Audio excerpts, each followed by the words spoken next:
Operation Sindoor దొరికింది కదా, operation Sindoor అని మోడీ గారు అన్న దాని స్ఫూర్తితోనంట ఆపరేషన్ క్లీన్ పాలిటిక్స్ అనేటువంటి మాట. ఎప్పుడైనా ఏదైనా జరిగితే ఇలాంటి బాగా చంద్రబాబు నాయుడు గారు చేసేటటువంటి కార్యక్రమం చేస్తుంటారు. ఊరిని ఇమిటేషన్ పాలిటిక్స్ లాగా చేసేటటువంటి కార్యక్రమం చేస్తూ ఇవాళ ఈ రకంగా చంద్రబాబు నాయుడు గారు మాట్లాడుతుంటే హాస్యం పండుతుందని మనం చేస్తున్నాం.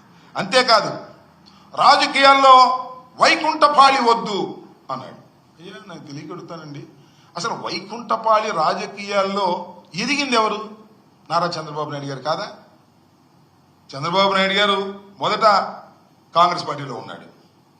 కాంగ్రెస్ పార్టీలో ఓడిపోయిన తర్వాత మామగారి దగ్గర చేరాడు.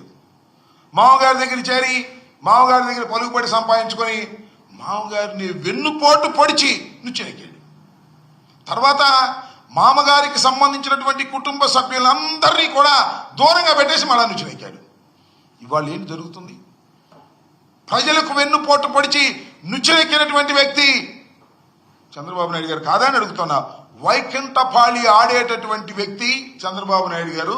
వైకుంఠపాళిలోనే అదృష్టం కొద్దీ మోసం చేసి వెన్నుపోట్లు పొడిచి దుష్ట రాజకీయాలు ఆడి పైకి వచ్చినటువంటి వ్యక్తి నారా చంద్రబాబు నాయుడు. ఇవాళ మాట్లాడుతూ ఉన్నాడు మేము వైకుంఠపాళి ఆడుతున్నాం అనేది.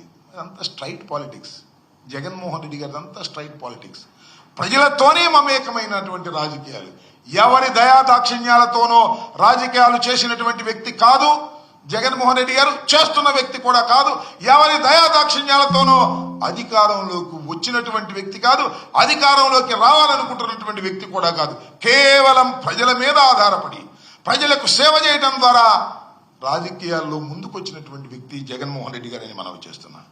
వైకుంఠపాళి రాజకీయాలు ఆడేది నారా చంద్రబాబు నాయుడు గారు తప్ప మరొకరు కాదు అని కూడా ఈ సందర్భంగా నేను చెప్పదలుచుకున్నా. చంద్రబాబు నాయుడు గారు అంటున్నారు నిన్న ఏంటంటే 93% స్ట్రైక్ రేట్ అంట.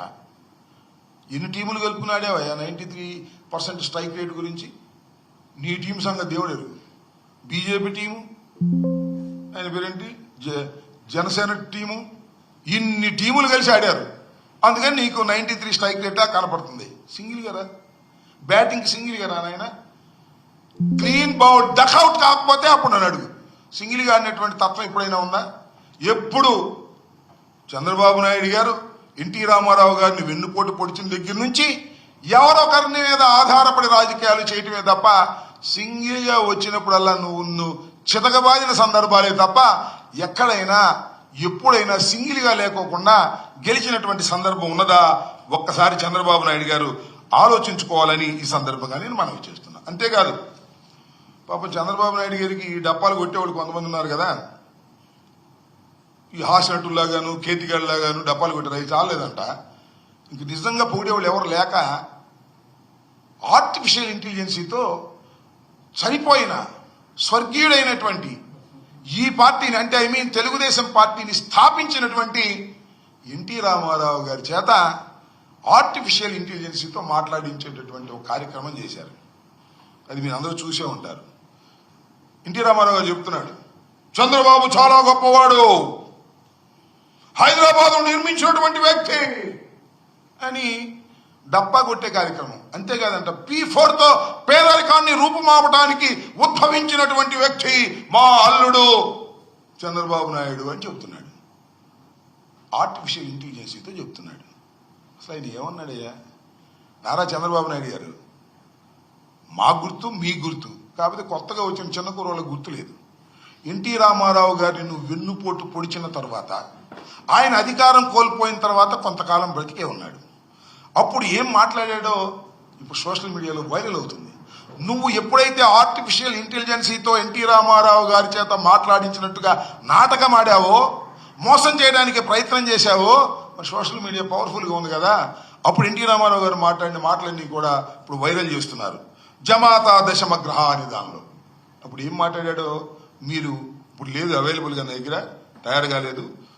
మీరు ఒకసారి చూస్తే సోషల్ మీడియాలో వీడియోలో యూట్యూబ్లో వస్తుంది. చంద్రబాబు నాయుడు గారు చనిపోయే ముందు ఒక ఇంటర్వ్యూలో చాలా స్పష్టంగా చెప్పాడు, ఔరంగజేబులాగా తండ్రిని కుటుంబాన్ని నాశనం చేసి రాజకీయాల్లోకి రావాలనుకున్నటువంటి వ్యక్తి మా అల్లుడు. చిచి, ఆయన పేరు కూడా నేను ఎత్తను, ఒక దుర్మార్గుడు అని బహు రకాలుగా దూషించాడు పాపం చంద్రబాబు నాయుడు గారిని ఎన్టీ రామారావు గారు. బాధతో, తన దించేశాడనే బాధతో, కుట్ర చేశాడనే బాధతో మాట్లాడినటువంటి మాటలు ఇవాళ వైరల్ అవుతున్నటువంటి. ఒక్కసారి చంద్రబాబు నాయుడు గారు మీరు కూడా ఏదైనా అవకాశం ఉంటే చూడండి అని కూడా ఈ సందర్భంగా నేను మనవి చేస్తున్నా. సరే, ఎన్టీ రామారావు గారి పేరు చెప్పి ప్రాంగణం అంతా బ్రహ్మాండంగా ఎన్టీ రామారావు గారు పుట్టినరోజుని అది నేను చెప్పారు కదా. అసలు నందమూరి వంశం నుంచి ఒకళ్ళన్నా ఉన్నారండి డ్యాస్ మీద? బాలకృష్ణ కూడా లేడు, మరి ఎందుకు లేడో మరి, నాకు షూటింగ్ పోయాడు ఏమో తెలియదు. చివరికి బాలకృష్ణ గారు కూడా లేరు. నందమూరి కుటుంబం నుంచి ఒక్కరు కూడా డ్యాస్ మీద కనపడలా. నందమూరి కుటుంబపు మహానాడులా నారావారి కుటుంబపు మహానాడులాగా తయారైపోయినటువంటి సందర్భాన్ని కూడా మనం ఇక్కడ చూసామని మనం చేస్తున్నాం. అంతేకాదు, ఎన్టీ రామారావు గారి మీద అమితమైన ప్రేమ భక్తి ఉన్నట్టుగా నటిస్తుంటాడు నారా చంద్రబాబు నాయుడు గారు. ఆయన అధికారంలో లేనప్పుడు పెద్ద పెద్ద గావు కేకలేస్తాడు, చూశారుగా మీరు.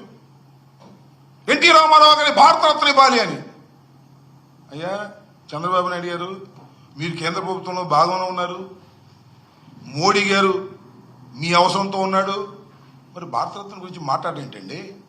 ఆయన చేత ఆర్టిఫిషియల్ ఇంటెలిజెన్సీతో మిమ్మల్ని పూడించుకోవడమే తప్ప, పాపం చనిపోయిన ఆయన, ప్రాణం లేని ఆయన, పైలోకాల్లో ఉన్నాయన, ఆయన చేత పూడించుకోవడమే తప్ప భారతరత్న ఇవ్వాలి అనేది మీ డిమాండే కనిపించదే. ఇప్పించే శక్తి మీకుందే, ఎందుకు ఇవ్వలేకపోతున్నారు? ఇంతకన్నా మోసం ఏమైనా ఉంటుందా అనేది ఒక్కసారి నారా చంద్రబాబు నాయుడు గారు ఆలోచించుకోవాలి. ప్రజలు అసలు ఏమనుకుంటున్నారో కూడా మీరు ఆలోచించుకోవాలని ఈ సందర్భంగానే మనవి చేస్తున్నా.